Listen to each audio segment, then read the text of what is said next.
There are things in your home right now that look harmless, ordinary even, but the moment you give them away, something begins to shift. Not dramatically, not right away, but slowly, almost silently. A sense of flow that once felt easy begins to tighten. Money feels harder to hold onto. Rest doesn't come as easily. The home itself starts to feel a little heavier, even if everything looks exactly the same.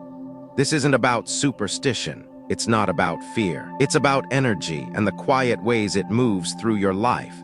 In many traditions, especially those rooted in spiritual awareness of space, certain objects are believed to hold not just physical function but energetic roles.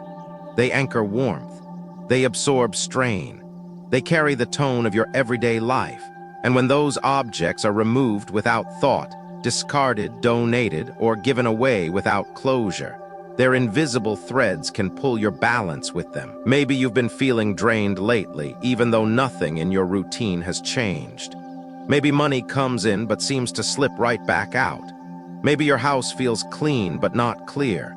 Sometimes the reason isn't what you added, it's what you unknowingly let go. Today, we're going to talk about 7 specific things you should never give away casually. They don't seem powerful. In fact, they may seem like clutter. But when you understand what they actually hold and how they interact with the energy of your home, you'll realize some things are meant to stay or be released with care. Because prosperity, health, and peace aren't always found in big gestures. Sometimes they're held quietly in the corner of a kitchen, tucked in a drawer, or resting on a shelf, waiting for you to notice what they've been doing for you all along. Number 1, food, salt, water seem simple but hold fortune in silence. You've probably given someone a container of leftovers before, or thrown out stale bread. Maybe you poured coffee down the drain after it got cold. None of it felt like a big deal. It's food, it's waste, it's routine. But what if I told you that every time you do that, especially without awareness, you might be letting go of more than you realize? Food, salt, and water, these are not just physical substances. They are the foundation of life in any home. They nourish, they sustain. But more importantly, they carry energy. Not in a mystical, untouchable way, but in a lived, deeply human way. Think about it. Every meal cooked in your kitchen carries the mood of that day, the warmth in your hands, the love or tension you brought into the room. Every pinch of salt you've tossed into a pot wasn't just about flavor. It was part of a rhythm, a ritual, a silent offering to the ones you love. And water touches everything. It flows through your body, your dishes, your laundry, your coffee, your floors. It connects every corner of your home. It enters quietly and leaves without ceremony. But it remembers, it moves, it carries. In many homes, especially in cultures that still value spiritual connection to space, food is treated with quiet reverence. Not because it's rare, but because it's powerful. Rice is not just rice. It's a symbol of continuity, of nourishment, of enough. Salt is not just salt, it's purification, protection, a keeper of boundaries. Water is not just water, it's currency, circulation, a mirror of how energy moves when it's blocked, when it's leaking, when it's flowing in balance. The point isn't to be afraid of throwing food out or sharing meals. The point is awareness, because in that awareness, you begin to shift what your home holds and what it keeps. Let me ask you something. Have you ever noticed how certain weeks just feel off? You wake up tired, bills pile up. Little accidents keep happening. It's not that anything huge is wrong, it's just that something feels depleted, like your energy or your luck is leaking out somewhere. And yet nothing's really changed. But if you traced back, maybe you started that week by tossing out food you didn't want. Or you gave away leftovers without a second thought. Or you poured clean water down the drain on the first of the month. These might sound like small acts, but in the language of energy, they speak loudly. Giving away food, especially rice, salt, or water, at the beginning of a cycle, a new week, a new month, a new year, is like handing over your starting fuel. It's a signal to your space. We have more than enough we can afford to waste. And sometimes your space listens too literally. That's why elders in many traditions used to say, never give away rice at the start of the year. Never throw out bread in the morning. Never pour water after dark unless it's been used with purpose. These aren't superstitions. They are energetic guardrails, ways to keep what's sacred, sacred, and to remind you that even the most ordinary things deserve intentional care. Now, let's be clear. This isn't about hoarding food or fearing generosity. It's about being mindful. Sharing a meal with love is a blessing. Throwing food away with resentment or boredom is a leak. The same action, different energy. If you want to give food, give it with presence. Wrap it carefully. Say a quiet thank you before it leaves your house. Let it know it's going with purpose. And when you discard something, especially salt or water, do it with clarity. Pour it out with intention, not because you're rushing, but because you're choosing. Let the act itself be clean. In fact, one of the most common but overlooked patterns in energy work is emotional buildup around food. That bag of rice sitting in the back of your pantry. If it's never used, never touched, never acknowledged, it begins to hold stagnation. And that stagnation can start showing up in your finances, your digestion, even your mood. Food needs flow. Salt needs renewal. Water needs respect. That's why keeping food visible, fresh, and appreciated is an act of wealth, not in appearance, but in vibration. A clean kitchen isn't just about hygiene. It's about flow. A bowl of rice on the counter, not just for eating, but as a symbol, can become a soft reminder to stay grounded in gratitude. A pinch of salt tossed at the door once a week can be an act of subtle protection. A jar of water placed near a window can act like a tuning fork for calm. These aren't rules. They are suggestions for harmony. And it's okay if you've never thought of any of this before. That's part of living in a fast world. We forget to see what's right in front of us. But you don't have to change your life dramatically to start noticing. Maybe next time you prepare a meal, you pause for 1 second, not to be grateful, not even to reflect, but just to be aware that you're shaping something invisible. Maybe you'll choose not to throw away that half piece of bread at night. Maybe you'll wrap leftovers with just a little more care, not because it changes the food, but because it changes you. At the heart of it, your home doesn't need more things to feel abundant. It needs more moments of awareness, more small gestures of care, more respect for the invisible systems that keep it alive and safe and welcoming.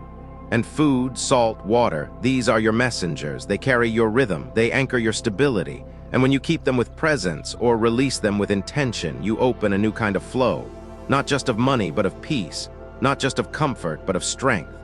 So the next time you stand in your kitchen, pouring, tossing, offering, ask yourself, is this just trash? Or is this something that once nourished me and now deserves to be let go gently? You'll be surprised how different everything begins to feel when you treat the small things like they matter. Because they do. They always have. You just needed to remember. Number 2, things that touched your skin, never give them away with silence. Some things never speak, but they hold the memory of everything you've lived through. A shirt you wore on the worst day of your life. A bracelet someone gave you before they left. A photo taken in a moment that never came back. These things don't make noise, they don't ask for space, but they carry part of your energy. And when you give them away without realizing what they've absorbed, what they've witnessed, you don't just lose an object, you let go of something deeper without knowing if it's truly ready to leave. We touch objects every day, but not all touches are the same. The sweater you slept in during a season of grief doesn't just hold fibers, it holds warmth and weight and emotion. The necklace you wore every day for a year carries more than shine, it remembers your heartbeat, your scent, your moments of stillness. That's what makes these things sacred, not in a religious way, but in a real, emotional way. They've been close, intimate. They've moved with your body and your breath, and because of that, they hold what you don't always say out loud. In modern life, it's easy to declutter, easy to toss things in a box and send them off to Goodwill or drop them by a friend's house. And there's nothing wrong with letting go unless we do it carelessly, especially with things that have touched our skin, lived near our hearts, or captured our gaze. When we give those away in silence, we risk scattering pieces of ourselves. And over time, that fragmentation shows up. You may feel a little more tired, a little more off balance.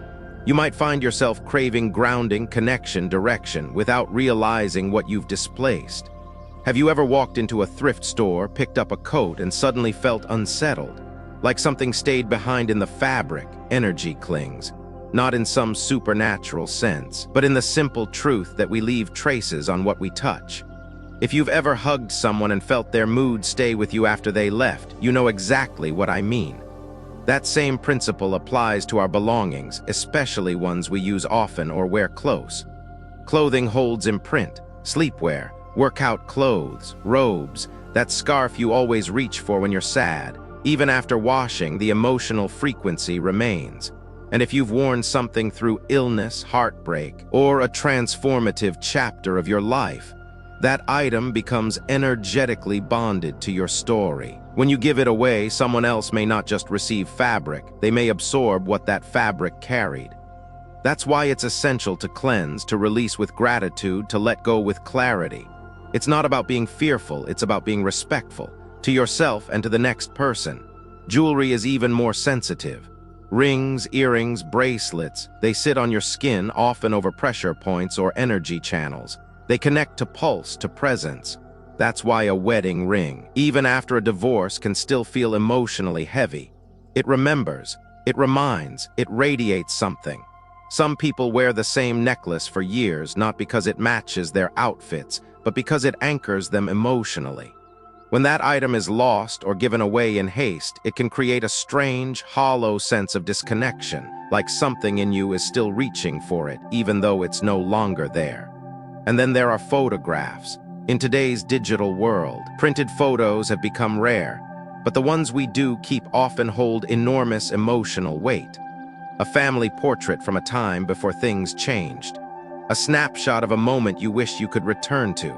Photos are more than images. They're frozen energy. They hold light, memory, relationship. When placed in your home, especially in sacred or visible spaces, they act like silent guardians, reminding you of who you love, what you've survived, and what you still long for. To give away a photo is not just to release paper, it's to release a link. That's why, traditionally, people were careful not to discard photos, especially of family or ancestors, without ceremony. Some even stored them above eye level, away from touch, out of reverence, not superstition. Now, none of this means you must keep everything. That's not sustainable, and it's not healthy. But what it does mean is this: if something has touched your skin or held your image, it deserves a mindful exit. If you no longer need the item, pause before you part with it. Touch it one last time. Acknowledge what it carried for you. Say thank you, then if you can, cleanse it gently. That could mean airing it in sunlight, smudging it with sage, laying it in sea salt overnight, even a simple breath spoken with clarity. You served me well, I release you now. That moment of awareness changes everything. It frees both you and the object. Some things will always belong to your past, but how you let them go decides whether they leave you light or leave you scattered. That's the difference, that's the power. And when you take care with these exits, you make space for something new, not just new things, but new versions of yourself. Ones that aren't tethered to what your body once held, what your hands once carried, or what your heart once clung to. So before you toss out that old t-shirt or give away the earrings you wore every day for a year, ask yourself, what part of me lives in this? And is that part ready to go? If the answer is yes, bless it. If not, wait, hold it a little longer. Let it tell you what it still needs, because your energy is precious. And the things closest to your body, your skin, your story, they deserve your attention even in goodbye. Number 3, time-bound objects, small, still, but heavy with energy. Some objects don't move, they don't make noise, they don't even catch your eye anymore, but they still hold a weight you can feel, especially when you're still. An old wristwatch in the back of your drawer, a coin that always shows up at the bottom of your bag, a key you no longer know the door to. These things are small, still, easy to ignore, but they carry time, they carry memory. They carry you before you even realize what they are holding. It's easy to overlook these items. We live in a world that constantly tells us to move forward, clean out, declutter, upgrade. We toss old keys into bowls without thinking. We keep clocks that don't work because we're used to them. We throw coins into random jars and forget they exist. But in homes where energy is treated with care, these silent items are never treated casually, because they aren't really still. They hold movement, movement that's been paused, rerouted, or stuck. And that movement can quietly affect the flow of everything else: your focus, your finances, your forward momentum. Take clocks, for example. A clock that no longer ticks doesn't just stop telling time. It becomes a symbol of delay, of emotional stasis, of stories that never quite finished. Especially when left on the wall, still hanging where time once moved. It can start to anchor you in an old rhythm, one you don't even live in anymore. You might not notice it at first, but you feel it. A subtle sense of being behind, rushing but never catching up, feeling like something in your life is stuck. And sometimes all it takes is removing that broken clock to shift the room and your mindset back into motion. Now think about coins. In American life, loose change shows up everywhere. In glove compartments, junk drawers, coffee cans. Most of us treat it like clutter. But coins carry the essence of circulation. They represent flow of money, yes, but also of value, energy, and exchange. When we toss them aside thoughtlessly, especially in places like old wallets, dusty corners, or unused containers, we may unknowingly pause our own flow of abundance. Energy stagnates where attention disappears. And something as small as honoring your coins, cleaning them, gathering them in one intentional place, can shift how money begins to show up again in your life. And then there are keys. Perhaps the most underestimated energy holders of all. Every key once opened something: an apartment, a car, a storage unit, a memory. Each one represents access, permission, possibility. So when you hold on to keys that no longer serve a purpose, you're not just keeping metal. You're keeping old chapters, old roles, sometimes even old versions of yourself. A key from a former job, a house you had to leave, a door that no longer exists. These tiny objects hold invisible doors, ones you may not want to walk through again but haven't quite closed either. And as long as they sit, unnoticed but still present, they occupy psychic space. They clutter your emotional hallway. They whisper, "You haven't moved on." Letting go of them, or at least setting them aside with ceremony, can free up internal space you didn't know was locked. What all of these items have in common: clocks, coins, keys, is not just their connection to time, it's their connection to transition. They mark where you've been, where you paused, and where you're going next. And if left ignored, they can unconsciously trap you in a place of unfinished movement. You keep working but feel stuck financially. You keep planning but feel like time slips through your hands. You keep trying to open something new but can't figure out what's blocking you. And often it's not you. It's the energy caught in what you kept. So what do? How do you know when to hold on, when to release, and how to make that process intentional? Start by noticing. Open the drawer where old coins gather. Look at the clocks on your wall. Are they still working? Do they still feel connected to your current rhythm? Find the keys you've forgotten about. Hold each one. Ask yourself what it used to unlock. Ask if you still need access. And then act with care. If you're ready to part with a key, bless it. Thank it for what it opened. Then discard it with intention, or recycle it into something symbolic. If you keep a coin, place it where it can be seen, honored, used, not hoarded, circulated. If you repair a clock, do so with the awareness that you are restarting more than just a mechanism. You're restarting a flow. Some traditions recommend simple energy resets, placing keys in sunlight for a day before letting them go, soaking coins in salt water to neutralize stagnant energy, replacing old clocks on new moons to signal a fresh beginning. These aren't rituals for show. They are gestures of presence, ways of saying, "I see what you held, thank you, I'm ready for what's next." And that's the heart of it, awareness. You don't have to live in fear of objects. You don't have to read meaning into everything. But when something has carried your past, paused your time, or held space for a version of you that no longer fits, it deserves to be released with clarity. Not because it's dangerous, but because it's done. And your life deserves space to move again.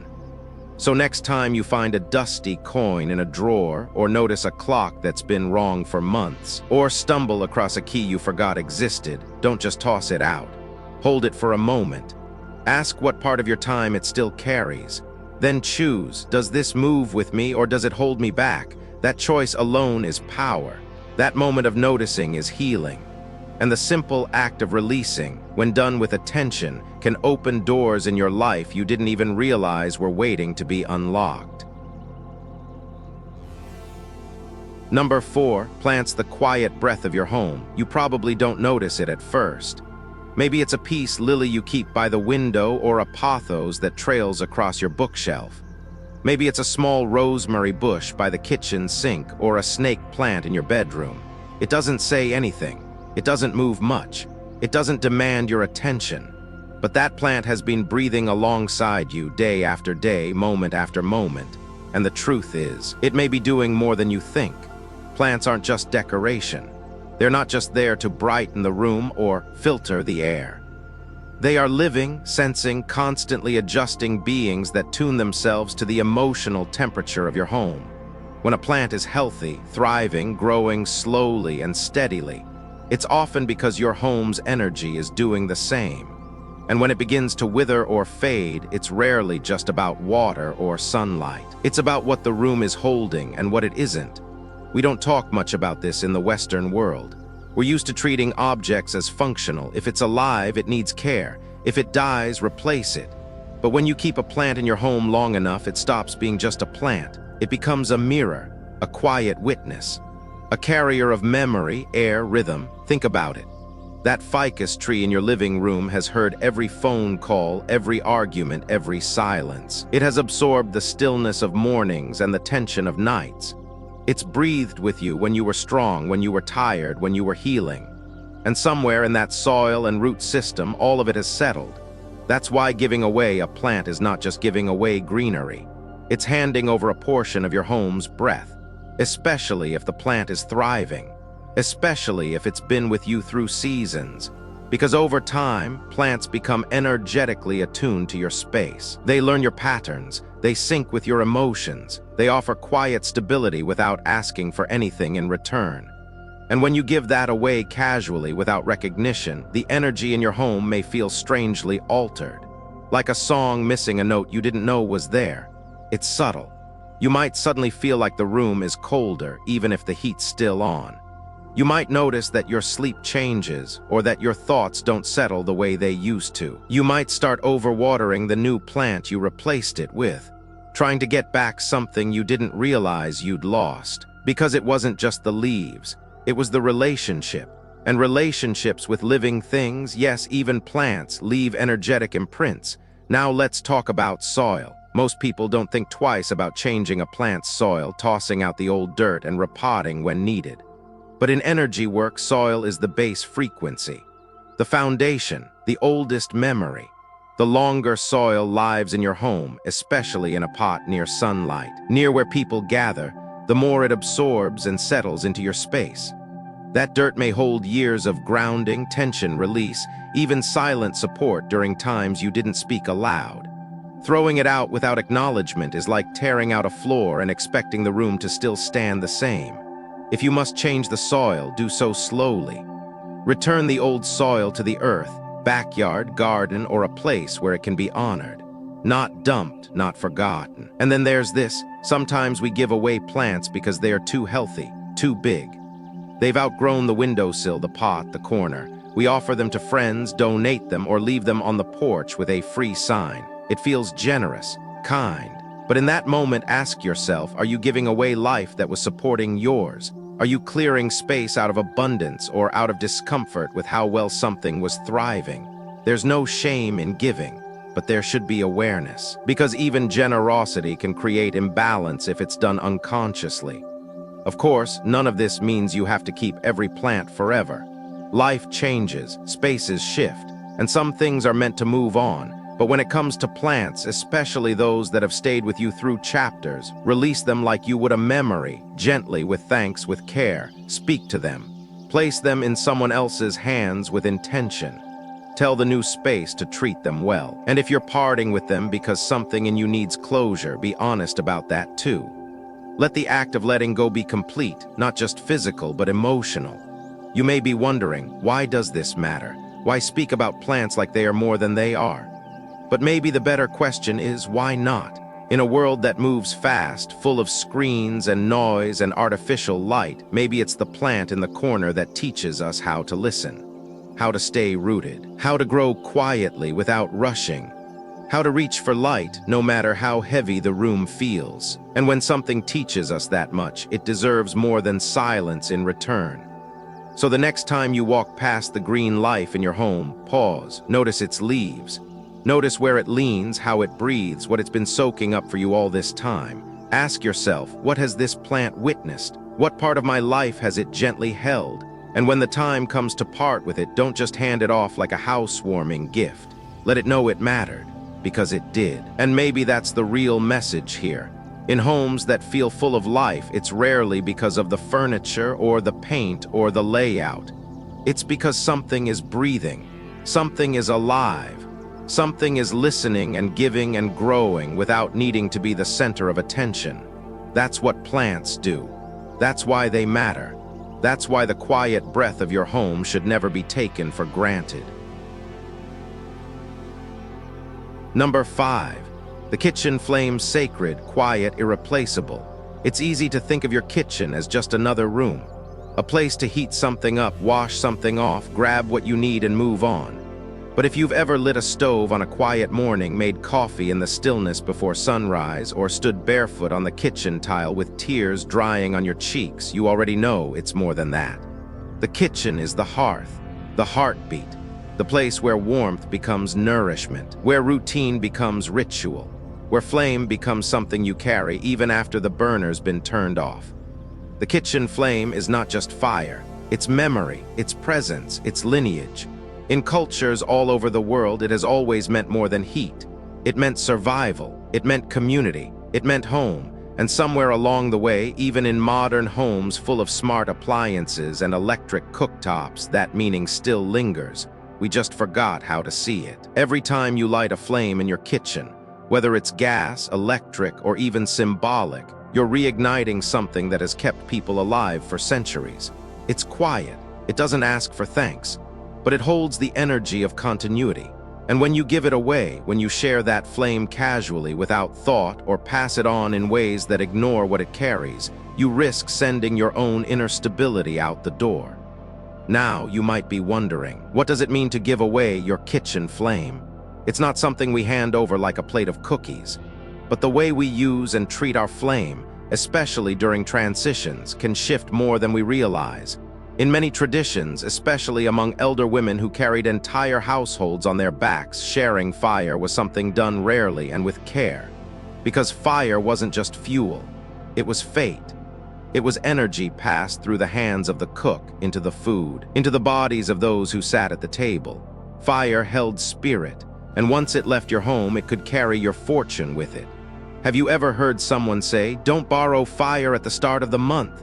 It might sound like an old superstition, but the deeper message is this: be careful what you offer from your center. The first flame of a new cycle sets the tone. It anchors your household energy.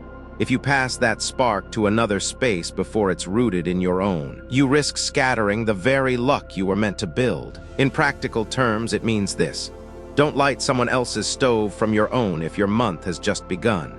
Don't give away cooking tools that have seen years of use, especially if they've been a part of family meals, moments of healing, or emotional survival, without at least acknowledging what they've held. These tools, your burners, your grates, your cast iron pans, they are more than objects. They are holders of warmth, vessels of transformation. They've been through every moment when you said, "I don't know what else to do, but I can still make dinner." That resilience lives in them. And there's something else. When someone in your home is going through hardship, emotional, financial, spiritual, be extra mindful of how the kitchen is used. It's easy to rush meals, to microwave something and forget to taste, to stand while eating, to leave pots unwashed overnight. But the kitchen senses that, and the flame weakens when it's forgotten, just like the spirit of the house dims when no one lights a candle anymore. The flame in your kitchen is sacred, and sacred things need tending. You don't need to become rigid or afraid. You don't need to make your kitchen a shrine. But you do need to understand, when you turn on the stove, you're turning on more than just heat. You're bringing life back into the room. You're marking the moment as worthy. You're saying, "This is still my home. I'm still here, I'm still choosing warmth." So what can you do to honor that flame? First, be present. Light your stove with intention, even if it's just to boil water. Notice the heat. Let the first wisp of steam remind you that you're alive and that something is changing form right in front of you. Second, thank your tools. You don't need to speak out loud, but take a moment when cleaning your favorite pan or storing the knife that feels just right in your hand. Let it be a gesture of care, not just utility. Third, don't give away kitchen items impulsively. If you're moving, downsizing, or clearing space, pause before donating that old pot. Remember the meals it held. Bless it if you're ready to pass it on, or keep it, not because you need it, but because it's part of your lineage. And perhaps most importantly, don't let your flame go out emotionally. If your kitchen has been cold for weeks, not just physically, but in presence, light a candle, cook something simple, bring your body back to the space. You don't need to be a gourmet chef, you just need to be there. The act of showing up to the flame is an act of healing. It tells the energy of your home, I still believe in care, I still believe in nourishment, I still believe in warmth even when life is hard. Because the flame in your kitchen is quiet, sacred, and irreplaceable. It doesn't ask to be worshipped, but it does ask to be respected. It holds memory and possibility. It holds the essence of what keeps people fed, comforted, connected. And when you protect it, tend to it, honor its presence, you don't just keep the home alive. You keep yourself rooted in what matters most. Continuity, warmth, and the quiet, daily magic of showing up with love. Number 6. Brooms, shoes, trash mundane but powerful in silence. It's the little things we ignore that often shape the atmosphere of our home more than anything else. Not the color of the walls, not the new rug, but the broom leaning against the wrong corner. The shoes piled up at the entrance. The trash that sat overnight because you were too tired. These things seem small, forgettable, but they carry a kind of quiet power, and when left unattended, they can shift more than just the look of a space. They can affect how energy moves through your home and through you. Let's start with the broom. It's one of the oldest tools in any household. Practical, yes, but also symbolic. In every culture, sweeping is more than cleaning. It's an act of release, of letting go, of moving what no longer serves you out of your space. That's why brooms are often tied to rituals, seasons, thresholds. They carry intention, even if we forget to notice it. But when a broom is placed carelessly, propped up near the door, stored bristle up, leaned in a corner of the kitchen, it doesn't just lose its function. It begins to reverse it. Instead of sweeping things away, it starts pushing them inward. Instead of clearing space, it begins blocking flow, especially when it's old, broken, or dirty.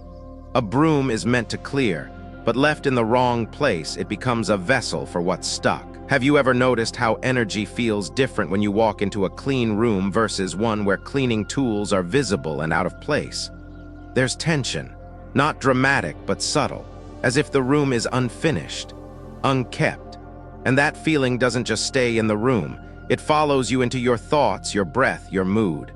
That's why, traditionally, brooms were always stored low, tucked away, never left visible, especially near entrances. Because a tool that sweeps out energy should not be placed where energy is meant to enter. Then there are shoes. In many homes, the entryway becomes a cluttered landscape of sneakers, sandals, boots, some clean, some worn, some half forgotten. We get used to the pile, we stop seeing it. But energetically, shoes represent travel, transition, and external energy. They go with us into the world and return carrying everything we walked through. Dust, yes, but also mood, tension, energy from the outside world that we don't always want lingering inside our home. And when shoes are left by the door in a messy heap, especially near the main entrance, it creates an invisible block. That space, your entryway, is the first and last point of contact between your home and the world. If it's crowded, disorganized, or filled with tired energy, it sends a subtle message.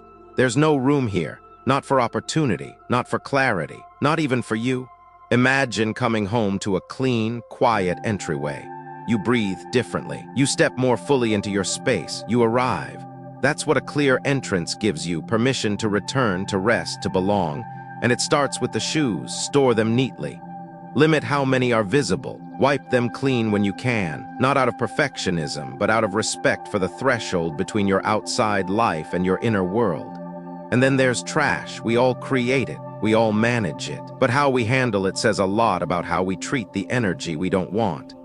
Leaving trash inside the home overnight, especially in the kitchen or near the bedroom, builds up stagnation, not just in smell but in energy. In many traditions, trash represents old decisions, things that no longer nourish, remnants of what's been used. When it stays too long, it begins to affect the flow. Think about it. The home is like a body. Trash is waste. If the body doesn't eliminate waste regularly, health declines. If the home doesn't release what's no longer useful, the energy becomes heavy, slow, congested. And the worst place to store trash, near the front door. It's like inviting negativity to greet every person who enters, including yourself. That lingering bag, even if it's tied up neatly, tells the space we haven't fully let go. We're holding onto the unwanted. And eventually, that message seeps into your sense of clarity, your money flow, even your mood. You may feel blocked and not know why. You may clean the whole house but still feel like something's off. Often it starts with trash that sat too long, unseen but not unfelt. This isn't about guilt or perfection. Life is messy. We get busy, we forget. But the more attention you give to these quiet objects, your broom, your shoes, your trash, the more power you reclaim in your space. These are the unsung gatekeepers of energy. They don't shout, they don't shine, but they shift everything. So what can you do? First, start with the broom. If it's worn out, thank it and replace it. Wrap the old one before discarding out of respect. Store your current broom low, hidden in a quiet corner. Let it rest between uses. Don't let it lean near your main doors. Next, look at your shoes. Reduce what's visible. Keep only what you wear regularly near the entrance. Clean them when needed. Store the rest. Treat your entryway like a sacred pause, not a drop zone. Finally, make a habit of taking out the trash regularly, not just when it's full. Especially at night, especially before a new week or a new. Let it be a small ritual of release. A way of saying, I'm done with this, I'm ready for what's next. These may sound simple, but energy responds to small things. So does your nervous system, so does your spirit. When your home begins to feel lighter, more open, more calm, you'll know it's working, because you'll walk through the door and feel it, a quiet shift, a deeper breath, a soft welcome that says, everything matters, even this. And in that moment, the broom is no longer just a tool. The shoes are no longer just shoes. The trash is no longer just garbage. They've become part of how you care, part of how you live, part of how you keep your home not just clean, but alive. Number 7, tissues soaked with emotion. They hold more than you think. It seems like the smallest thing. A used tissue crumpled in your hand, maybe from a sneeze, maybe from a cold, but sometimes from a night you cried harder than you've admitted to anyone, a morning you couldn't stop shaking, a goodbye that you didn't have words for. Tissues, wipes, paper towels, these objects don't last long, but they absorb everything. And the way we throw them away without pause says a lot about what we believe we deserve to feel. In homes across America, tissues collect in the quietest places, on nightstands, in coat pockets, inside handbags, next to the bed. They appear during vulnerability and disappear without ceremony. But when a tissue is soaked in emotion, it becomes more than paper. It becomes a record, a soft witness, a physical imprint of something your body was finally brave enough to let out. And when we don't pay attention to that, when we stuff it into drawers, let it pile in bins, or worse, leave it beside our bed for days, it's not just untidy, it holds us in place. In memory, in ache, in repetition, there's a kind of heaviness that builds when grief is not released fully. When sadness lingers in the corners of the home, not just in the air, but in the materials around us. That's why homes that hold years of unprocessed sorrow often feel thick, hard to breathe in. Like the walls themselves remember something you've been trying to forget.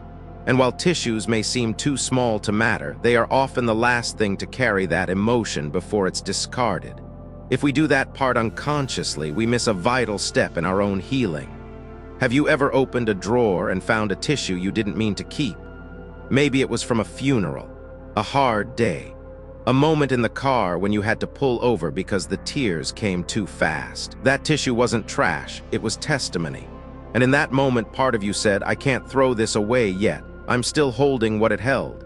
But we have to let it go, not just to clean the house, but to clear the field. Emotion is meant to move, to pass, to be felt fully and released. And when it's trapped in objects, especially soft ones that carry breath and tears, it turns stagnant. It can keep you revisiting old pain without even realizing why. You may think you've moved on, but something in your home still remembers. Something small, something fragile, something soaked in a part of you that needed love. So what should you do? Start by noticing. Look around your home. Where do tissues gather? Where do they linger longer than they should? In the car's console, on the bedside table, in that purse you haven't emptied in months. Take a moment, not to feel shame, but to feel presence. What were those tissues holding? What version of you used them? Were you caring for someone else? Were you breaking? Were you healing? And then release them intentionally. Don't just toss them like nothing happened. Gather them with care, as if they matter, because they do. In some traditions, it's said that when you cry, you are not breaking, you are breaking open, and anything that holds those tears, even for a moment, carries sacred weight. The act of throwing it away becomes a ritual, not for drama, but for closure. Maybe light a candle nearby. Maybe whisper thank you. Maybe just take one deep breath before letting it go. Let that be the final act of the emotion, not just the moment it left your eyes, but the moment you released its echo from your space.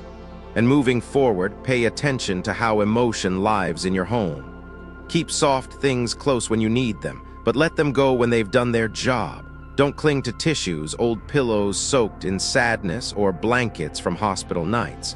These objects are not bad, but they are not meant to be permanent either. When they've carried enough, they deserve rest, and so do you.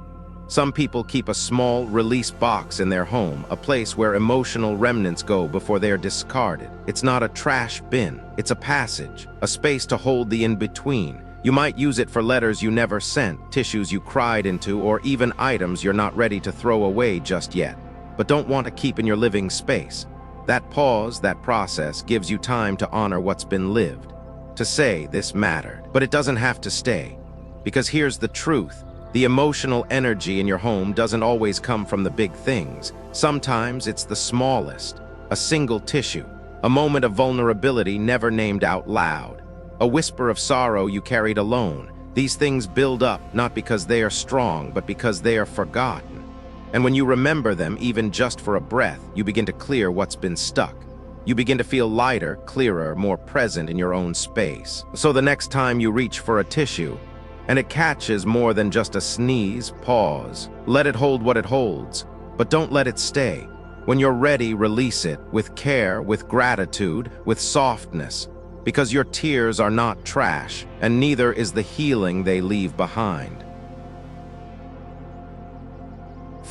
We began this journey with the promise of uncovering the unseen, not just the objects in your home, but the silent threads that connect your space to your spirit. 7 everyday things, each small, each familiar, each carrying more than we ever stopped to consider. A bowl of salt, a clock no longer ticking, a pan that's fed generations, a tissue that caught your quietest tears. None of them shout, none of them demand, but all of them remember. If you've made it here, it means you already feel what many try to ignore, that the energy around you matters. That your home is not just walls and furniture. It's a living field, a mirror, a memory keeper. And sometimes, without knowing it, we block our own wealth, our own clarity, our own peace, not through grand mistakes, but through everyday forgetfulness. There is no need for fear. No reason for guilt. The purpose of this video was never to scare you into perfection, but to bring you into presence. To remind you that every object, every corner, every silence is a choice. And when you begin to choose with care, even in the smallest acts, folding a blanket, lighting a stove, taking out the trash, your life begins to shift. Not all at once, but deeply, quietly, steadily. Like breath returning to a room that had been holding it too long. So if something moved in you today, a memory, a knowing, a sense of maybe that's what I've been feeling, let that be your beginning. You don't have to change everything. You just have to begin noticing. That alone is healing. That alone is powerful. Thank you for staying, for listening, for letting this message land in your home and in your heart. May your space grow lighter. May your energy feel clearer. And may you always have the courage to release what no longer holds you so something better can find its way in. I'll see you in the next video. But until then, take care of your home, and it will take care of you.